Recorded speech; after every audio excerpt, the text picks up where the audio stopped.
I will get flagged. All right, let me just check. Am I live?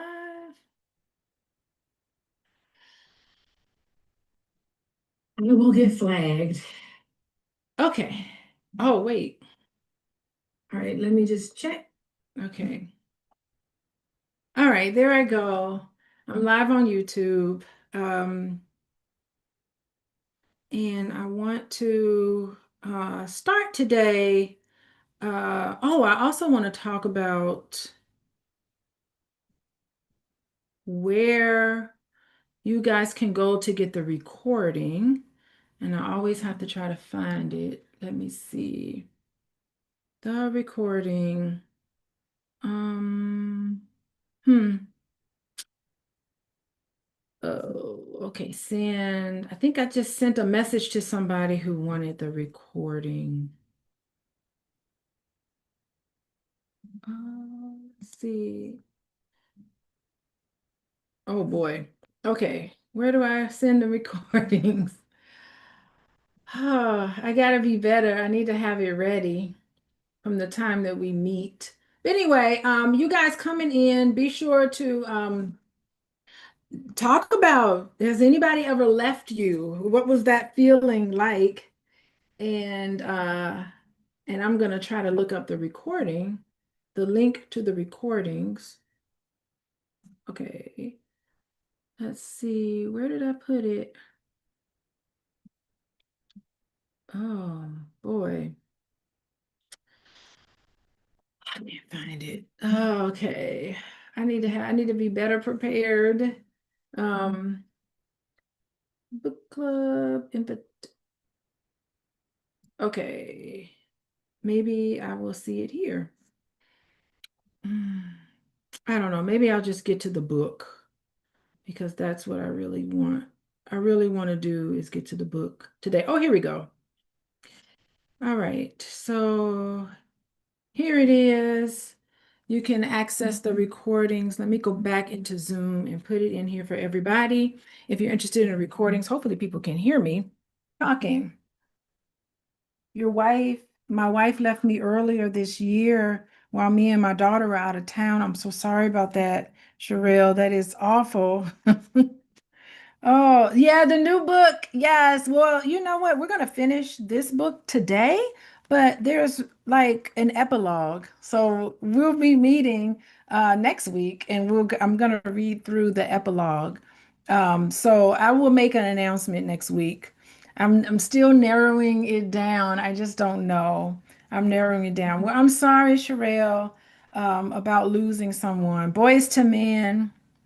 Doing just fine. Oh my gosh. Yes. Oh my God. Let's see. Blame It on Me. That's my favorite one. First girlfriend in the third grade, Sharif. Oh no, your first girlfriend in the third grade left you because you were being mean to her. Still in my feelings from that. Oh my gosh. Oh my goodness. You should find her and apologize for being mean to her. She's telling your story, Sharif. No telling, no telling what she's saying right now. There was a guy who was mean to me. Oh, you probably liked her, didn't you? Okay, so hello, everybody. Welcome to everybody who is joining me here on Zoom. I want to welcome everyone who's joining on YouTube. On YouTube, I want to put in information here about how you can sign up for. Oh, let me type it in here. Why is it not going? Okay, it won't let my chat. Okay, what's happening? Okay, something's going on. I can't put any information. Oh, okay. So I'm putting the recordings here in. Okay. Oh, there I go. So there is the link. If you want to join the inner circle, you can have access to all of the chapters. We are now like finishing up the end of this book. We're on chapter 9 of the paper copy of this book, When Relationships End. And I just want to put that link in there. And if you don't have the book, the name of the book is How to Be an Adult in Relationships, The Five Keys to Mindful Loving, David Rico. You can, all the people on YouTube, I see y'all on YouTube. Hello. If you want to join us in the Zoom where you get your questions answered and I get to shout you out. Hey, everybody loves a shout out. You can. You can join the Zoom link. Go to draliciabookclub.com and then you can join us there. But I want to end chapter 9. So we're gonna end chapter 9. We're gonna have a discussion on when somebody leaves you. And by the way, there's also a journal reflection. So y'all got your journals out. Let me know if you have your journals out because we're going to do a little journal entry today, and so that you guys will be able to process. Oh, thank you. My hair. Yeah, I had to have my holiday hair. How was Thanksgiving for everybody? I hope Thanksgiving was good for you guys. I had so much fun. I stayed up all night talking and partying with my family all until the sun came up. I actually saw the sun come up. That's how much I partied. So it was really nice to get to be able to be around all of my family, and hopefully you guys were able to do that too. I have a small family. I'm not one of those people with big family. I have a really small family, but we're tight. We're tight. We're good. Good to each other. So today, happy Thanksgiving to everybody. Hope y'all ready to start our weekend off. Today we're going to talk about when somebody leaves you. Okay, and if you have the paper copy of this book, you be sure to go to page 257, and we're going to finish up the rest of this chapter today.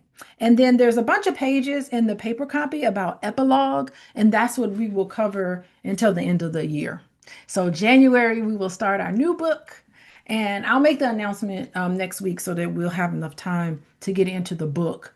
There's a couple of things I want to do first before I announce the book, but we'll talk about that later. Okay, so everybody ready? Y'all situated? Y'all ready to get into the book? Oh, we already have a Q&A.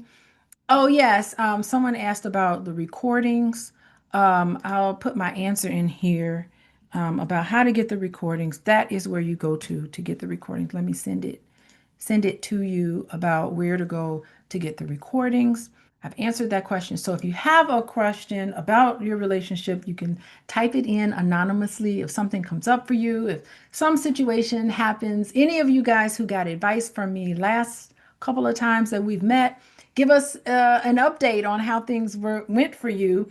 Of course, this is not therapy, but we can give you some good guidance based on the rules of this book, The Five Keys to Mindful Loving. So, any questions about how to respond and how to engage with individuals as an adult in a mindful place and not reactive, please let me know. Okay? Let me know. Type your stuff, type your questions or situation into the chat. Or into the chat, or you can type it into the Q&A for everybody on Zoom. Now, if you're on YouTube, I'm not going over to YouTube to get your questions. You have to join us in the Zoom. draliciabookclub.com. Okay, let's get started here. Page 257. When somebody leaves you. Mm, mm, mm. I gotta take a swig of my drink for that one. Okay.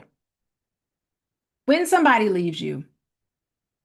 Celine is a psychiatrist in her mid 40s with what has so far been a well nigh in wait in insurmountable fear of engulfment. So she has a fear of engulfment. She has been in therapy off and on for years and avidly reads books like this one. So she's into self-help books. She has, nonetheless, her fear gains ascendancy. ascend. That means it goes up. Her fear increases in direct proportion to the building of a relationship. So she's one of those people, as a relationship continues, she gets more and more frightened. Y'all know people like that? Claim they want to be in a relationship and then they see somebody that meets their needs and then they get real nervous because they're scared. But they're looking for it. It's a push-pull that happens. That's what's going on here with Celine. Her distancing from her partner, Jesse. So she's uncomfortable with closeness from Jesse, has made life painful for the both of them. Jesse, an engineer in his 30s, fears abandonment as strongly as Celine fears engulfment. He would not read a book like this. During their relationship, the more Celine demanded space, the more Jesse clung to her, and the more he clung, the more she demanded, the more space she demanded. As a couples therapist, I see this all the time. It's like the abandonment person always, mostly syncs up with one that's a fear of engulfment. And just to remind everybody, this the abandonment engulfment piece that Dr. David Rico is referring to in this book, we discussed this in chapter 6. So when I read this, I had to go, chapter 6 is when we discussed abandonment and engulfment. And so does anybody know the difference between the two? Fear of abandonment. So what Jesse is experiencing, just to let you know, or Jesse is experiencing a fear of abandonment. That's like, please don't leave me. And fear of abandonment is like,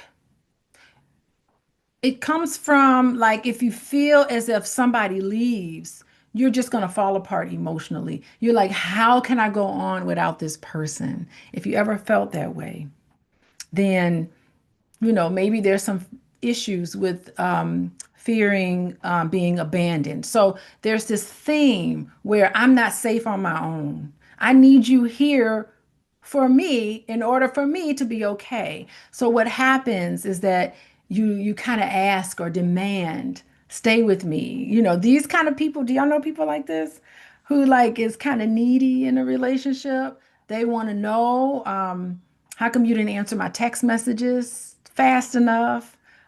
They can't tolerate being left alone. They panic when they feel or sense some distance between themselves and their partner. They get nervous. Okay. And so distance from a partner is almost like you feel like nervous. you know, you just feel like am I gonna lose you forever? Okay, Rhonda, emotional and psychological and go, oh yeah, she's looking up the definition. So that's what fear of abandonment is. Like you just feel like you want to avoid at all cost people leaving you, and the distance, you sense any distance, that's danger. Okay. So engulfment is a fear of engulfment is that they don't want to be overwhelmed or swallowed up. So a fear of engulfment, which is what Celine has, it's the fear that if someone gets too close, that they're going to smother you. They're going to lose yourself in this relationship. So it's like if I let you into my inner space, I'm going to disappear. You're going to somehow take something away from me. So you pull away when things get too serious in a relationship like Celine, you pull away. You know, oh, I don't know. Like you become irritated. What's he calling me for? How these texts? Like, I just want to be left alone. So, that's what happens with people in emotional closeness. It feels like being like somebody's trapping you. Hello. So we know people like this. We know people who have, when this happens, and some people lean more toward one or the other. Some people have a fear of abandonment.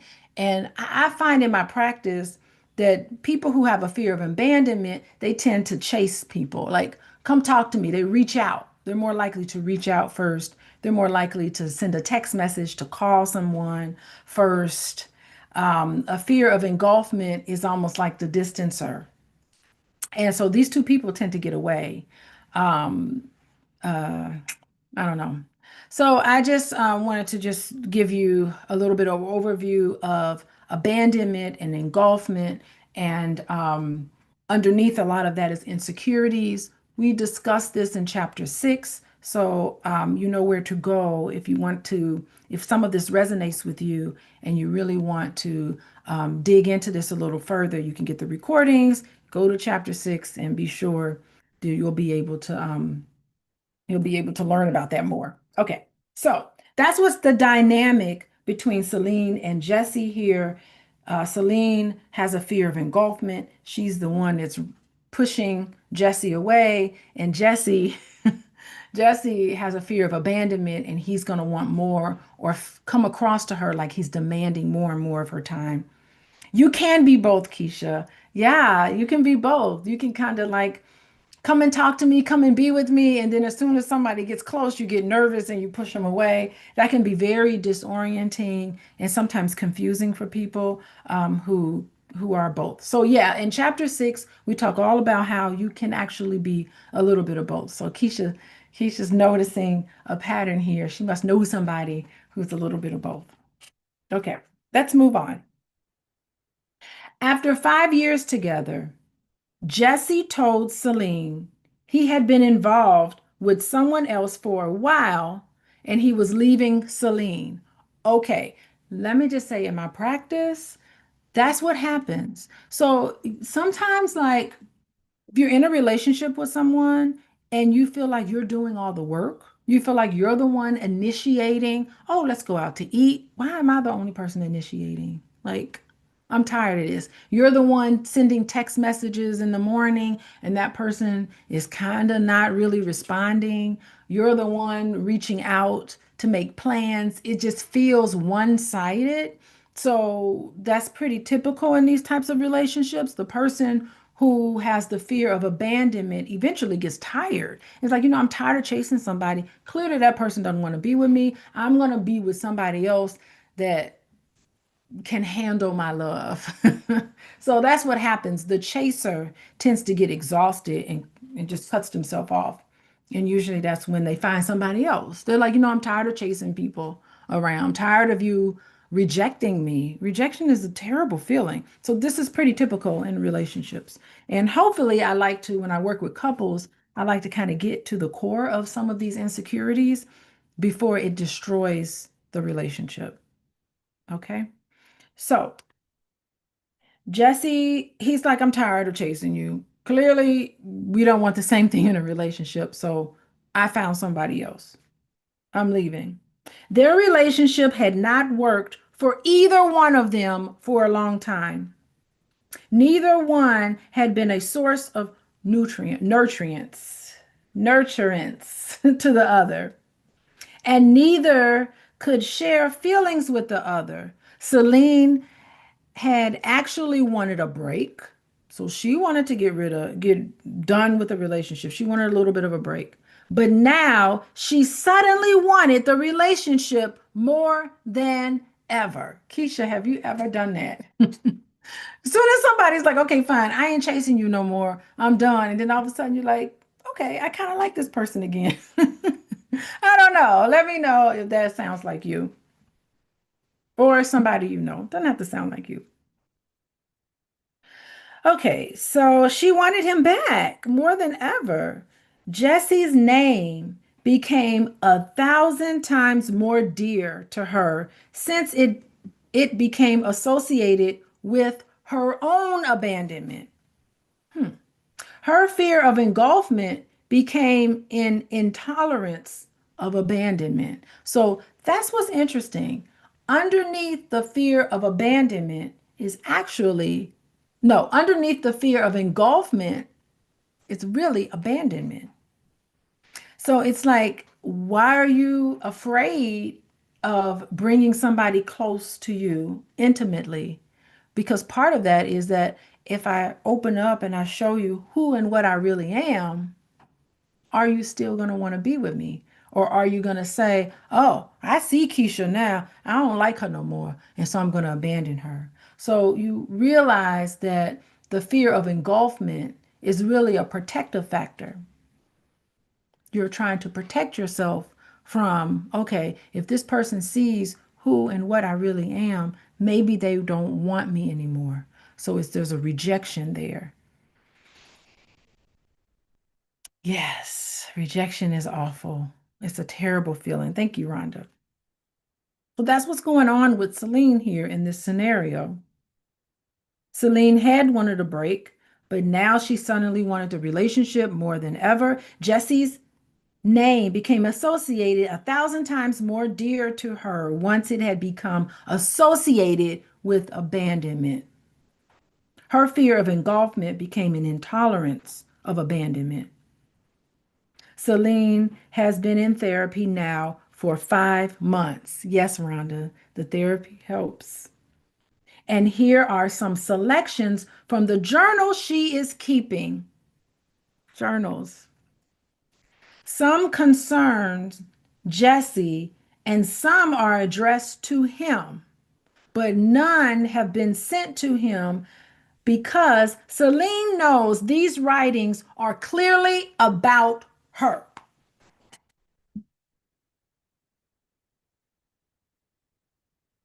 Your lovesickness about somebody is more than just that person. It's what that person brings up for you. That's what that's about. Let's move on to her journal entries. She starts here.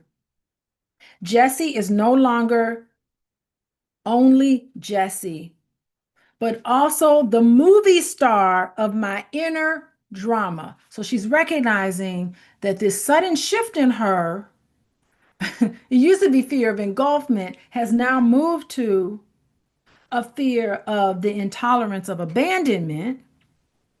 She's realizing this ain't about the real Jesse.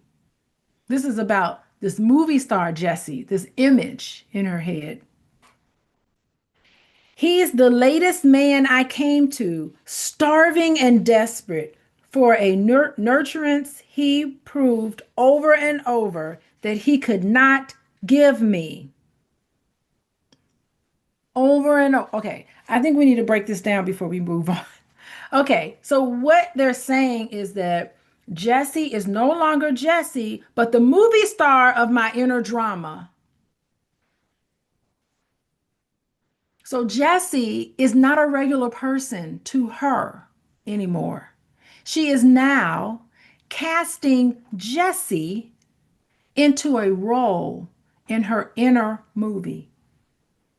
So that role could be her savior, her perfect mate, the one who finally is the person that's going to heal the wounds. So clearly she has some wounded issues. He is representing much more than who he really is. Yes, Rhonda, she must face what triggers her by Jesse's role. What did he represent for her? It's not about Jesse, it's about what he was representing. What was his role for her? And it goes on to say, he is he is the latest man I came to, starving and desperate. Starving and desperate? Oh, she's starting to find a pattern, Rhonda.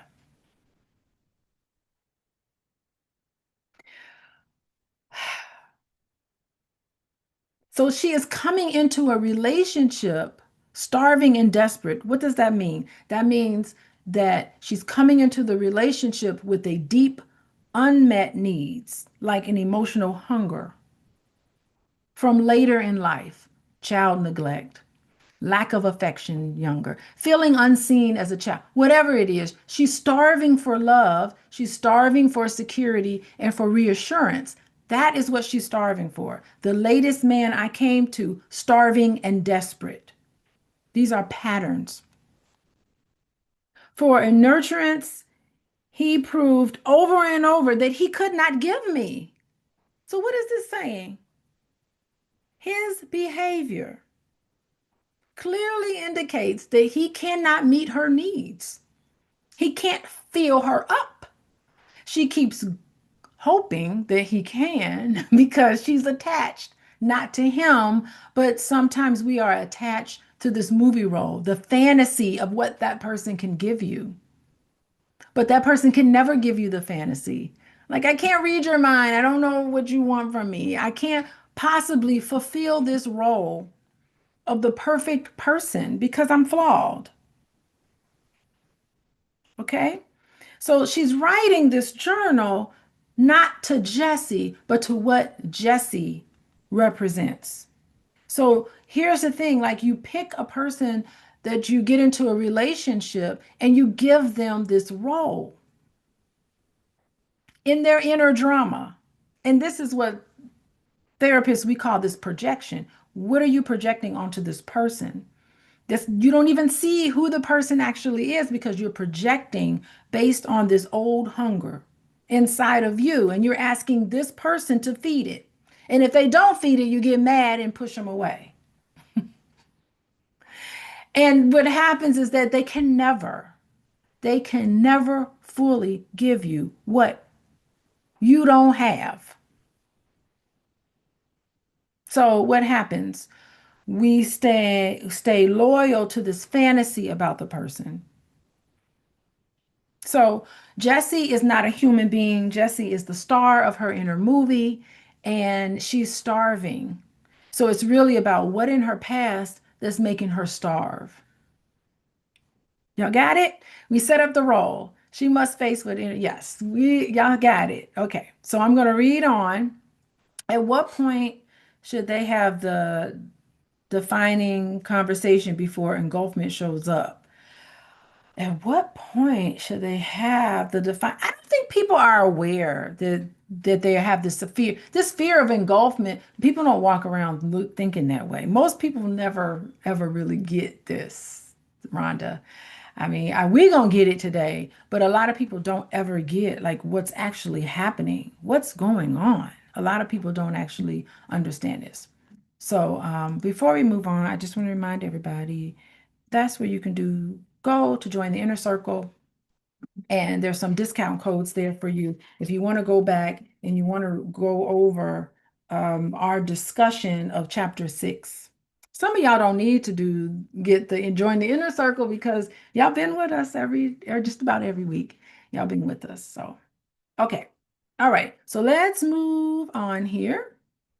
And let's read about what's this journal entry for her. So we kind of have set up the context. We are here on the bottom of page 257. Okay, I'm going to read on. My powerful feelings of loyalty to this bond and my reaction to the loss of it cannot be accounted for by the literal Jessie. So not Jessie, her ex, Jessie, the movie character, right?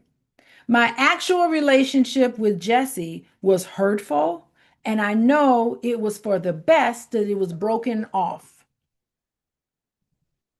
She's not trying to get back with him anymore. She's trying to heal what Jessie represented. As long as I take him literally and not as a metaphor, I do not face my work. So she's realizing through months and months of therapy that I only can get better when I start thinking about what this person truly represented for me. Okay. Could it be that once anyone is gone, he becomes simply a metaphor and no longer a literal person? That's a rhetorical question, by the way. No, of course not. Jesse is the actor who can play Hamlet, while others have succeeded at playing Jack to my Jill. My story has an abandonment by father theme. So therapy has helped her pull out the fact that really what Jesse is representing, not literally, but representing is her abandonment by her father that she did not deal with. So she's now realizing, oh, this is about abandonment. Uncannily, Jesse has abandoned me for someone else. My intuitive inner wisdom must have known of this possibility from the very first kiss and brought me to a partner with the precise flavor of my lost dad. When the literal Jesse leaves, the symbolic Jesse steps forward in my dreams and in my heart. So she's really aching for the loss of her father that she did not process back when it happened. And so it stays with her.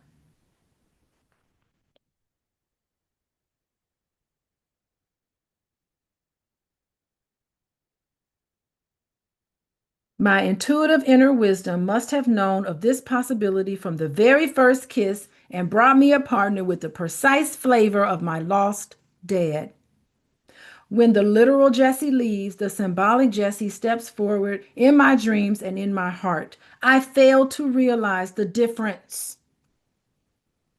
She didn't realize it in the moment. I imagine there is only one Jesse for me, but there is an arch archaeology, archaically elaborated Jesse inside me, as well as the ordinary Jesse outside. The outside Jesse cannot account for this amount of pain.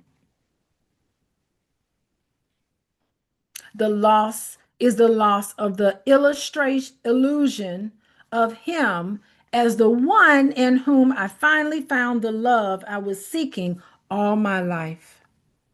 In reality, though, I am only losing the chance to continue using him as the mannequin who can wear the garments of my unfulfilled wishes. This is the essence of my lifelong loneliness. She sabotaged that relationship. You and this grief allowed me to open, but you cannot meet the need you helped me to identify. You can open me, but do not feel me. This is not your fault. It is about me. So when someone leaves you and you start to feel really sad about it, they have opened you up so that you can deal with the things that you need to deal with. It is about you. The feeling of something missing and longing for it to be found have been in me all my life. I thought this partner would fulfill it.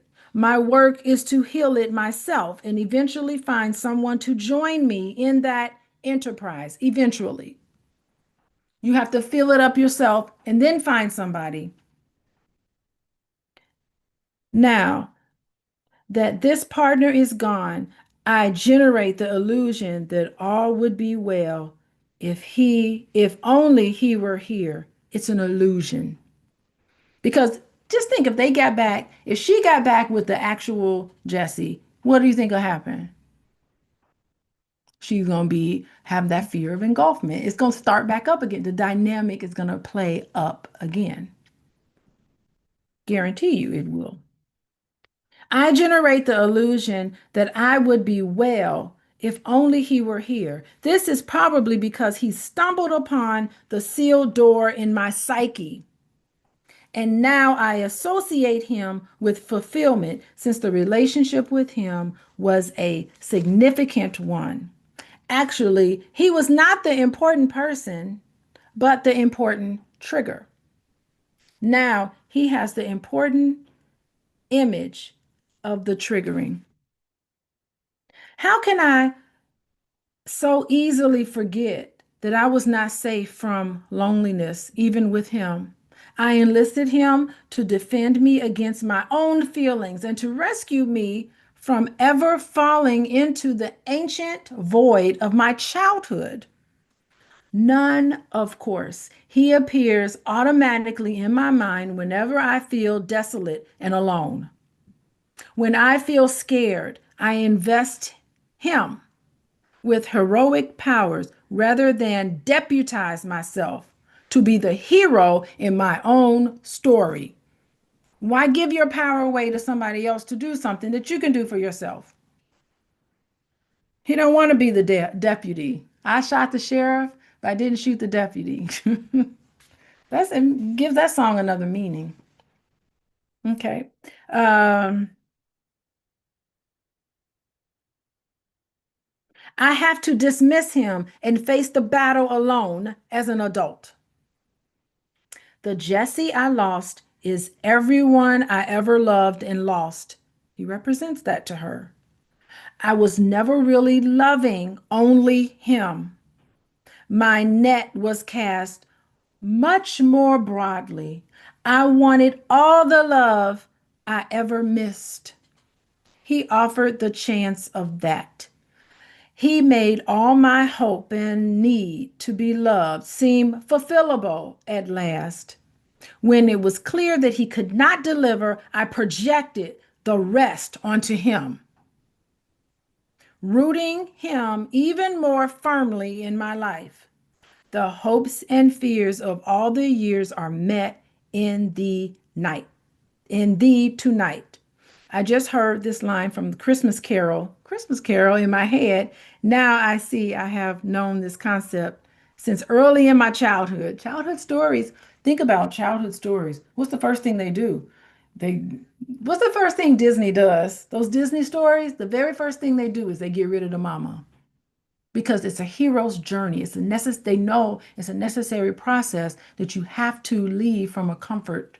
And so symbolically, you have to leave from your mother, the comfort, the nurturance to go off in this hero's journey and come back. It's the whole thing, right? There's a method to the madness of those Disney movies, but as a child, we're introduced to this. I received a letter from the literal Jessie and had powerful feelings of hope and panic. The literal Jessie gave her something. I know I need time away as I heal from the wound of his leaving. Yet I miss him and want contact.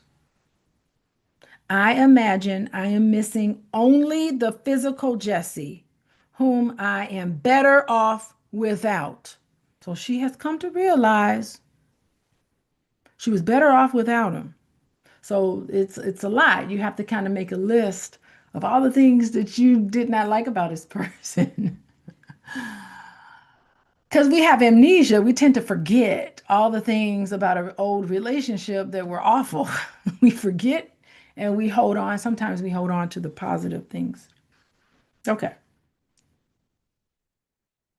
Yet I miss him and I want contact. I imagine I'm missing only the physical Jesse, whom I am better off without. Actually, I'm missing dad and all the men who have left me, the emissary and personification of whom is the man who sent this letter. If I write back, I am taking this feeling literally, as if my feelings were about the physical Jesse. So she's starting to understand. She's starting to separate. She's starting to get the separation in her head that is not about Jesse, that is bigger than Jesse, beyond Jesse. If I write him in my journal and do not send him a letter, I am working profitably with the inner Jesse, my social worker in the struggle for self location. I love that part. I was a missing person until Jesse brought me home to myself. I came home when he left me, when he left home. I know I was inadequate for him too. I promised him anything to get back. Then he, when he first left, I cannot fool myself. I would not have been any better as a partner once the smoke cleared and our old routine recommenced. How I deny all the previously unacceptable facts about him. I keep fooling myself by thinking he was perfect and I messed up the best thing I ever had. I embellish and inflate his virtue. Perhaps he inflates my vices. Okay, so she's putting him up on a pedestal and he's demonizing her. Not a complete picture. Like, you ever seen somebody who breaks up with someone and they never got anything good to say about that person? They just like, that person was awful and Well, no, you was once in love with that person, so they couldn't have been 100% awful. They had to have had some good qualities, right? So I think that's what they're saying here. Perhaps he inflates my vices. My grief begins with a denial that protects me from the full onslaught of the powerful loss. My denial suspends my ability to assess accurately.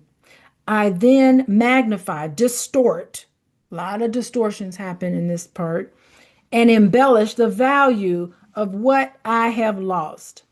That is what keeps me wanting him back so desperately. I am craving to the max what satisfies the least. Can I accept such contradiction? Irrational neediness was an okay part of me. I am okay as long as I don't act on my neediness by calling him for a fix. Resist the urge to call your ex. Do not. Do not call him or her. Don't call him. What makes me entertain that option? I am desperate for closeness. I am an addict, seeking what I need from someone who cannot give it to me. It is not that no one can, only that he cannot. I have to stay with myself now in the utterly ragged state, witnessing the fragile waif within me and help me gain compassion for a self I have abandoned so many times. Could such compassion be empowering way to get through this? I think so. I recall the times I would hold you lovingly and listen to you and cuddle your little foibles. What I did for you is what I myself needed and longed for. That's the projection. I showed you how I wanted to be loved by loving you in that way. I did not notice that you did not return the favor. One-sided relationships. Mm-mm. The part of me that wants you back is the scared, needy child who really needs a hearing and holding from me. The part of me that knows it is time to let go is the adult. The adult side of you knows it's time to let go. Goodbye. I can work on this for myself. You've opened up something for me. I'm going to step right on through, and you can only step through it by yourself. No one can help you through. No one can pick you up and carry you through. You have to do that work. And you're capable. All of us are capable of it. The part of me that wants you back is scared, is the scared, needy child who really needs a hearing and holding from me. The part of me that knows it is time to let go is the adult. The loving and powerful part of me lets you go and me go on. My defenses are down, and I hear from others that I look more appealing. A fertile time for me. I can break old self defeating and intimacy sabotaging habits. Self defeating. How long before I slip back into the old patterns of fear? You don't do the work and you move on with somebody else and you slip back into those old patterns. Mm-mm. Mm-mm, mm-mm. Conversations in my head about things somehow working out between us in the future are part of the bargaining phase. That's part of grief. Of grief.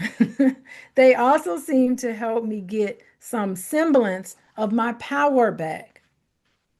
Jesse, how can you see me in this pain and not stop it? All you have to do is come back. I know I want the relationship back only to bring an end to my grief and not to recover something really valuable. I feel the sadness of the relationship itself, and I imagine I am feeling only the sadness of its ending. Boy, we got an entire music industry, top hits, number one bestsellers off of this pain. I mean, I make playlists, to get into my feelings that I have. I make a playlist for everything. This is why self-care is so important when you're in a difficult breakup. It's important to take care of yourself. It's important to love yourself. It's important to do something good for yourself so that you can nurture yourself. That's why it's so important. I feel abandoned now that you are gone, but I was emotionally abandoned by you all through the relationship and never saw it that way. Even now, instead of admitting that fact, I am idealizing the past with you.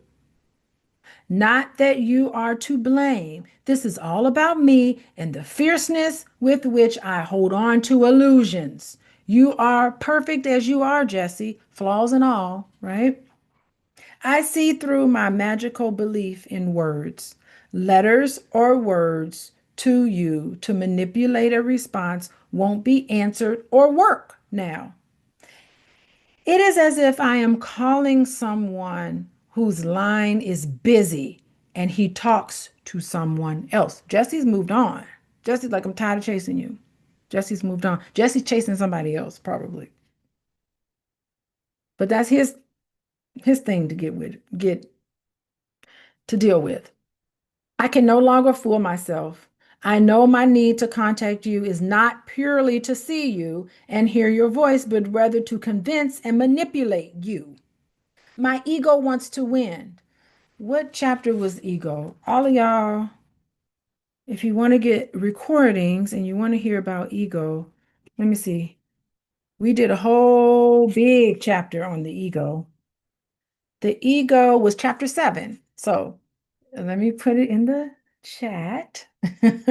If you want to talk about how the ego operates in your relationships, it's chapter 7. Get the recordings there. You can sign up and get it, download the recordings there.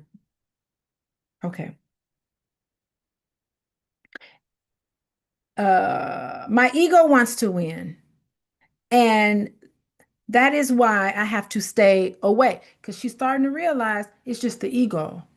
Who am I to think I'm going to just lose out on this relationship? I'm not going to lose. Okay. My ego wants to win. And that's why I have to stay away. If I go back to you in order to win, I would empower my defeated ego. It's like you lost. I ain't losing nothing. I'm gonna stay with you just to prove that I'm staying with you and that I'm not a loser. That's how people feel sometimes, for real. I would never have stepped out of this terrible relationship. You and your new partner intervened where I could not. You are ending what I was prolonging. I lament that you are gone and simultaneously that we let it go on that long. Do I crave the old relationship with no future that had to go, or the possible new relationship with a future that cannot begin until I let go of the old? Celine, don't blow this chance to be free. Hey, listen, that's sometimes pretty nice. Sometimes you're like, hey, I'm a free person now.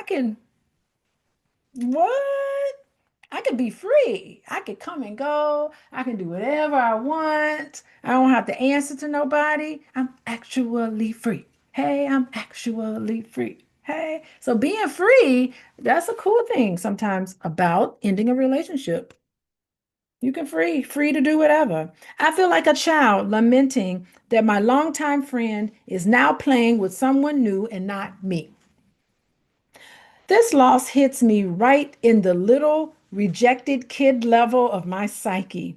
My old unfulfilled need for nurturance accounts for the fierceness with which I am holding on at the end.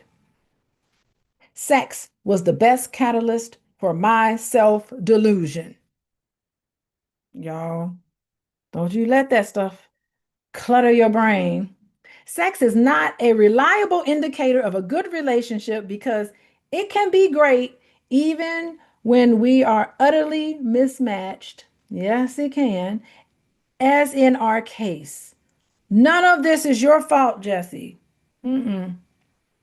Jesse was not providing what I needed in a partner, but if I had let go of all my hope, I would have despaired.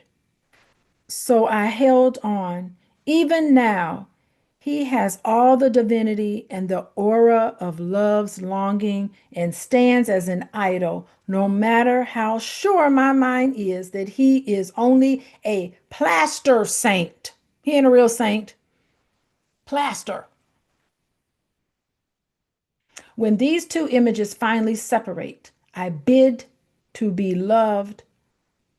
My bid to be loved will come back to its source in me, and he will be reduced in size and only be someone I once knew back in the day. Doing the work and maintaining no contact is the best path for a liberating iconoclasm. Instead of holding out for fulfillment, I will settle for a repetition of an old cycle. I can make this mistake again. A new face makes someone seem to be a new person, but it may only be the same projection. You haven't worked it through. It's uncomfortable for you, and so you project it. So you're just projecting it on a new person unless you deal with what's going on. It's like I'm casting a new actor in the same old role. Perhaps what I long for is, after all, an unopened potential for self nurturance. My longing is not to find my fortune in someone else, but rather to find clues to where I will find my own buried treasure. I have to watch this relationship go the same way I watch the roses fade, with neither blame nor interference. Can't stop roses from from fading. Happens. I will give a gift to the world in thanks for the graces that have helped me grow. Woo! That is heavy. Let me tell you, that is really, really something. Let me see. Let me go to YouTube and let me let everybody in the YouTube know. If you want to get the recordings, if you want to get the recordings, you can join the Healing Haven circle, inner circle. There's the link for the recordings. Okay, I'm going back to Zoom. Let me see, are there any questions? No Q&A questions, but I think it'd be good to to pause for a little bit and let's just kind of process what's going on. So everybody get your journals out. I think it's time for a journal entry, which I think. Okay, so get your journals out, and I want all of you guys to write. Everybody, write the name of your movie star in your journal. Write the name of your movie star. Who is your movie star? Who are you projecting this? Who in your life, past or present? I'm gonna write down, there's somebody past. Lord, I don't even want to write the person's name down. Who in your life, past or present, have you turned into the movie star of your inner drama? Who's that person? Y'all, who's that person? Do y'all have one? Everybody's got one. Ain't no perfect childhoods up in here. So let me tell you, there's got to be someone. There's got to be a person who you just like. You just, every sleeping eye ain't sleep. Every closed eye, that's what my dad used to tell me. Every closed eye is not sleeping. So who's your movie star? What role did you secretly want this person to play for you? Come on, in the chat, tell me what role. Did you want that person to be your savior? Did you want that person to be your healer, your perfect partner, the mom you never had, the father you never had, the protector? Who was it? The comforter, Dr. Five. Thank you. Putting it out there. The comforter you never had. That's what you want that person to do. That's what you're projecting onto that person. Okay, so name the hunger. So, Dr. Vibe, you've identified the comforter. Name the hunger. Okay, Rhonda got the rescuer. Okay. What's the hunger? When you came to this person, what were you starving for? Write that in your journal. What were you starving for emotionally? Attention. Yes. What did you hope that person would finally give you that you did not get enough of when you were growing up? What was it? Dude, that name that starts with an A. I look at him for protection and financial stability. Yes, yes. Where were you starving? Where were you starving emotionally? What did you hope that person could give you that you did not get enough of when you were growing up? Did you attention? Was it attention? Was it the five A's? Was it safety? Was it praise? Did you want more softness growing up? Oh my God, was your life chaotic when you were growing up and you needed more stability?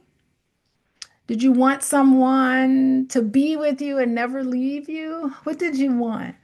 What did you want growing up? Write that in your journals. Share it with us if you want me to. If you want me to read it, but write it in your journals. Okay. Also, write in your journal. What was the other part? Real versus fantasy. In what specific ways did this person show you I cannot actually give you what you're asking for? In what ways did this person not be able to totally comfort you? In what ways? Write that in your journal. How did I ignore? How did you minimize or explain away those signs because you were so loyal to this fantasy of a person that you couldn't connect with this actual person, the fantasy in your head? I better not go any further. Yes, Dr. Vibe. Well, write it in your journal, Dr. Vibe. Write it in your journal. Loyalty. What about loyalty? What kept you loyal to this bond, although that person was hurting you? Sometimes we're loyal to this fantasy, but the person continues to hurt you. What kept you so loyal? Did staying in a relationship, staying connected to them, did it feel as if you are connecting to an earlier part of your life or an unfinished story? What was unfinished? Write that in your journal. Write it in your journal. And what else do you do? Oh, if you were to stop asking this person, oh, wait, am I okay? If you were to stop asking this person to be the star of your healing, what might you start giving to yourself? Because you're projecting onto this person a role they can never feel. Maybe perhaps you need to give it to yourself and not expect somebody to give you something that they can never give you. How can you begin to provide? How can you nurture yourself, your own heart? What are some things you can do with yourself? I love talking about this when I talk to individuals who has a loss. I love talking about give it to yourself. If you're missing, let's see, if you're missing attention, how can you give attention to yourself? If you want someone to rescue you, how can you rescue yourself? How can you comfort yourself? Give this to yourself. You know what? Scheduling a therapy session is a way of giving it to yourself. Okay, so the last part of the journal I think should be let's see, if your life is a movie, oh, what role do you want to play for yourself? What new role do you want to play now?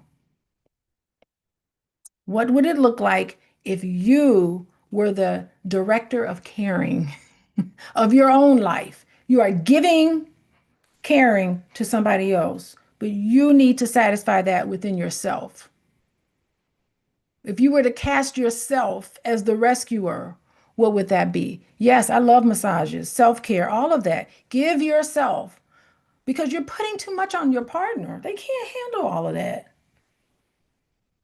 I've come to realize that even myself, I be asking for way too much, and I know I can't ask. I know I am asking. I'm asking for too much.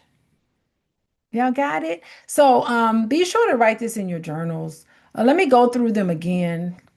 See if I remember what they are. Okay, name the movie star. Who's the person? Who's the movie star in your inner drama? What role do you want them to play? So name the movie star in the role. Was that person a savior, a healer, the perfect person, the father you never had, the mother you never had, the protector, all of that? And then what were you starving for emotionally? That's the second thing. What was it that you didn't get enough of when you were growing up? That's the second one. So the first one is name the person, name the movie star, and what role you wanted him to play, him or her. Number two, name the hunger, right? What what were you starving for? What did you not get enough of? Number three, separate reality versus fantasy. You were asking for something that person could never give you everything. That's unrealistic to think a relationship. That's why you complete me. That stuff doesn't work, you know? You wanted someone to give you something, that they can't give you all of those things. Real and fantasy. Okay, number four is what kept you so loyal? Is that if that person was hurting you and you know that relationship was not good for you, but you stayed with them anyway? What's up with that? Why were you being loyal to somebody that was hurting you? How is it connected to some unfinished business in your earlier life? Number five, give it to yourself. Stop asking that person to be the star of you. Stop projecting onto that person. It can never be the star. Give it to yourself instead. What are you going to do? You're going to book a therapy session? Don't have to be with me, but it can be with me. It's up to you. You're going to journal. You're going to rest. You're going to do some self-care. I see some self-care things in here.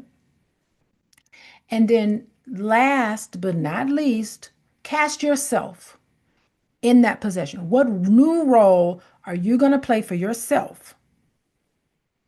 You're going to be the director of caring. You're going to cast yourself. Nobody else is going to rescue you. You need to cast yourself in that role. And that's what you journal this week.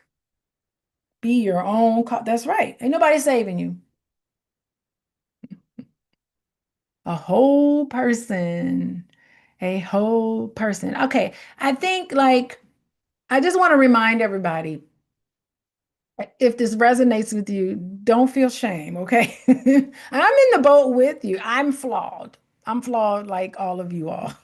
I've had to actually go through a lot of this. Like, God, I'm asking this person to give me something. I'm like a bottomless pit. I have to connect with my own stuff. So all of us, even me as a therapist, even me, I grew up with parents who were therapists. Even I did not have perfect whatever it is, but it's just recognizing that in yourself. So, you know, you're not wrong for wanting love.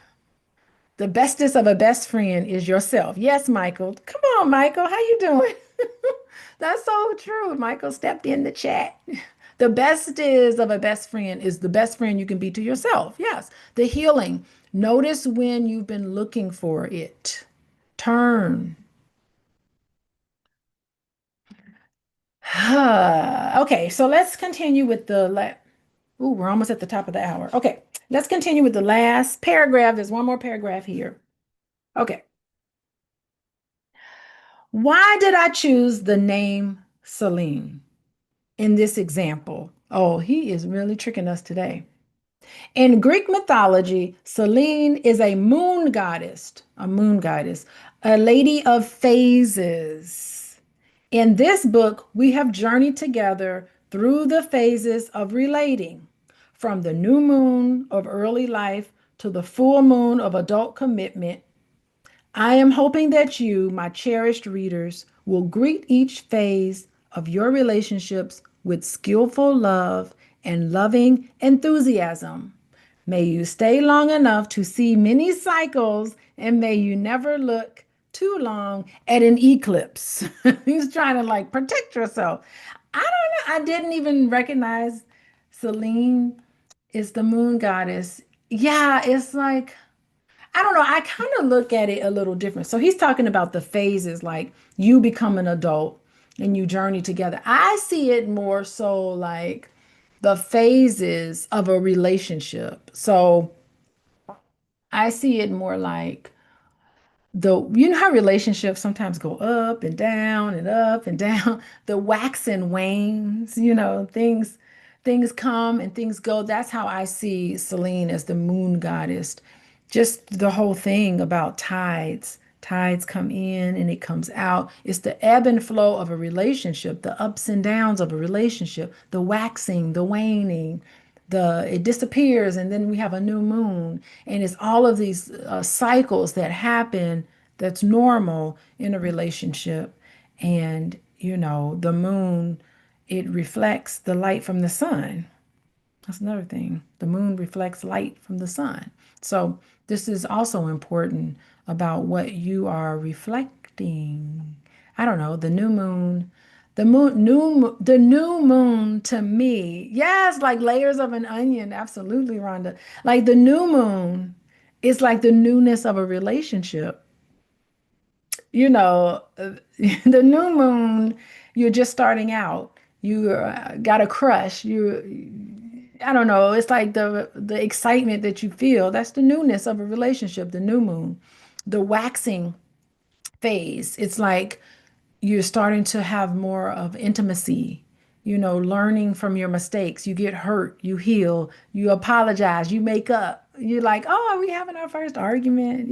All of the greatness of a relationship. You grow emotionally together. And then you have a full moon. That's the adult commitment. Love is whole. You're integrating. It's not perfect, but it's full. It's more present, it's more honest. To me, that's what full moon means. Okay, so I think we all travel through these stages. How y'all doing? Y'all okay? Oh my goodness.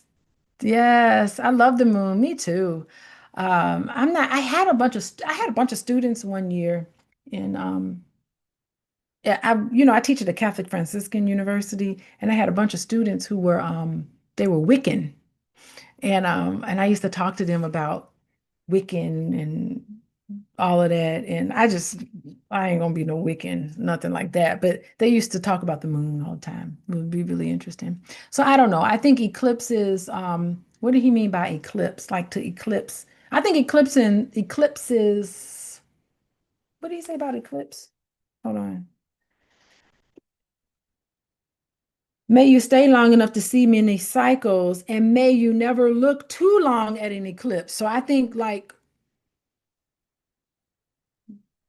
maybe fighting. I don't know. I don't know what does eclipse mean to you? I think like betrayals, like having big fights, breaking up. Eclipse is transformation. Oh my God, Deborah says it's transformation. I was thinking more like eclipse is something that's like clips, like something tragic happens, but that's where my brain goes. I think eclipse, depending on type of eclipse, think about it. You have the Moon. Well, actually, you have the moon pass in front of the sun, sometimes a solar eclipse, right? It's like if you stare at it too long, don't you hurt your eyes? Look at the full of it, not the halfless. Ah, good, Michael. I think that's kind of cool. It's like you're acknowledging you're learning. I don't know what eclipse mean, but don't stare too long at the problems. Don't stare too long at pain. That's weird. A therapist would be saying that, but you can forget. Sometimes we get so bogged down into things that hurt us that we forget it's just one part of a bigger story. The whole story may not be so awful. I don't know.